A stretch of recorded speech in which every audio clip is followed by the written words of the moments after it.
নমস্কার, আমি বিক্রম।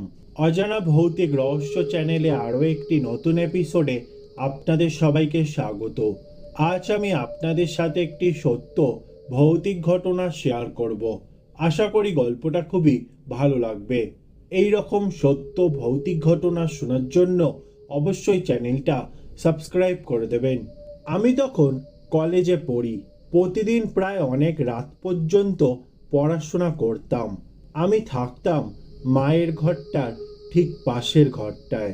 কুপিবাতি জ্বালিয়ে রাত্রিরে আমি পড়াশোনা করতাম, তাই সবসময় আমার সাথে একটি ম্যাচ বক্স থাকতো। সেদিনও পড়তে পড়তে বেশ রাত হয়ে গেল। জানলার ফাঁক দিয়ে জ্যোৎস্নার চাঁদ দেখা যাচ্ছে। প্রাকৃতিক ডাকের জন্য বের হলাম আমি। পশ্চিমের আকাশের দিকে হেলে পড়েছে চাঁদটি। চাঁদের আলোতে মায়াবী আলোয় ঝিকিমিকি করছে সামনের পুকুর ঘাটটি। পুকুরটি হলো আমার বাল্যবেলাকার বন্ধু সুবলদের। সুবল মারা গেছে ছোটবেলায় পুকুরটিতে পড়ে। কেউ কেউ বলে পুকুরের পানিতে ডুবিয়ে মেরে ফেলেছে সুবলকে। সুবলের কথা এখন আমার খুব বড্ড মনে পড়ছে। পুকুরের মাঝখানটায় চাঁদটার দিকে স্থির হয়ে তাকিয়ে আছি। হঠাৎ তাকিয়ে দেখি পুকুরের মাঝখানটায় যেখানে চাঁদটা হাসছে, সেখানে কালো আঁধারের মতো কি যেন চাঁদটাকে জড়িয়ে ধরল, গিলে ফেলতে চাইছে চাঁদটাকে। ভয়ে শরীরটা জমে গেল মনে হলো। আকাশের ঠিক পশ্চিমের পাশটায় তাকিয়ে দেখি চাঁদ এবং মেঘের লুকোচুরি খেলা চলছে। মনে মনে হাসলাম নিজের বোকামি দেখে। কালকে বেশ বৃষ্টি হবে মনে হচ্ছে। বড় করে মেঘ জমছে আকাশে। চারিদিকে কিছুটা অন্ধকার ছেয়ে গেছে। ঘরে চলে আসলাম, বাতি নিভিয়ে শুয়ে পড়লাম। আমি যে বিছানাটায় থাকি সেটা কোনোভাবেই বিছানা বলা চলে না। দুইটা তক্তা কোনোভাবে বাঁশের সাথে বেঁধে থাকি। খুব সাবধানে থাকি যাতে করে পড়ে না যাই। কখন যে ঘুমিয়ে পড়লাম বুঝতে পারিনি।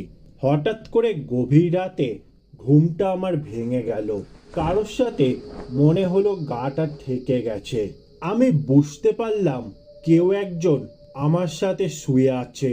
আশ্চর্য হয়ে গেলাম। যেখানে আমি একা শুতেই কষ্ট হয়, সেখানে আর একজন কিভাবে শুইল? তাছাড়া এত রাতে কে আমার সাথে শুইবে আমাকে না বলে? হঠাৎ আমাদের এখানে একটা পাগলির কথা মনে পড়ে গেল। আমাদের এলাকায় একটা পাগলি ছিল যে গভীর রাতে ঘরে ঢুকে পড়তো। সেই পাগলিটা না তো? ভাবতে ভাবতে ভয়ে ঘাম এসে পড়ল। আমি ধীরে ধীরে বালিশের নিচে হাতটা দিয়ে ম্যাচস্টিকটা বার করে আনলাম। চোখের পলকে বিছানা থেকে লাফ দিয়ে নেবে গিয়ে বাতিটা ধরালাম। যা দেখলাম তা অবিশ্বাস্য। দরজার বাইরে থেকে একগুচ্ছ চুল মেয়েটির মাথা পর্যন্ত। ভয়ে মুখ দিয়ে কোনো কথাই বের হচ্ছে না আমার। তবুও ক্ষীণ কণ্ঠে সর্বোচ্চ শক্তি দিয়ে বললাম, কে? মেয়েটির মাথাটাকে ঝাঁকিয়ে উঠে বসল। দেখলাম চুলগুলো ঝাঁকাতে মেয়েটির কোলের ওপর এসে পড়ল। আমি মেয়েটির মুখের দিকে তাকিয়ে দেখলাম মেয়েটি দুটো দাঁত বের করে হাসছে। সাথে সাথেই আমি বাতির উপর ঢলে পড়লাম। যখন আমার হুঁশ হলো, দেখি আমার মা এবং আমার ভগ্নিপতি আমার পাশে বসে আছে। আমি আমার ভগ্নিপতিকে দেখে অবাক হলাম। উনি আমাকে দেখে বলল উনি নাকি বেতন আনতে নেত্রকোনার ধোবাউড়া গিয়েছিল। সেখানে রাত 1টার দিকে শুনেছে অমুক গ্রামের অমুকের বিছানায় নাকি ভূত শুয়েছিল। তারপর সে সাইকেলে আসতে আসতে 3:30 বেজে গেছে। মাকে ডেকে তুলে আমার ঘরে গিয়ে দেখে সত্যি সত্যি আমি মাটিতে পড়ে আছি। আমি অবাক হলাম এই ভেবে যে আমি যখন শুয়েছি তখন তো 2টা বাজে। তাহলে উনি একটাই শুনলেন কিভাবে? এই ছিল আজকের সত্য ভৌতিক ঘটনা। গল্পটা ভালো লেগে থাকলে লাইক শেয়ার ও কমেন্ট করে দেবেন। এই রকম সত্য ভৌতিক ঘটনা শোনার জন্য অবশ্যই চ্যানেলটা সাবস্ক্রাইব করে দেবেন।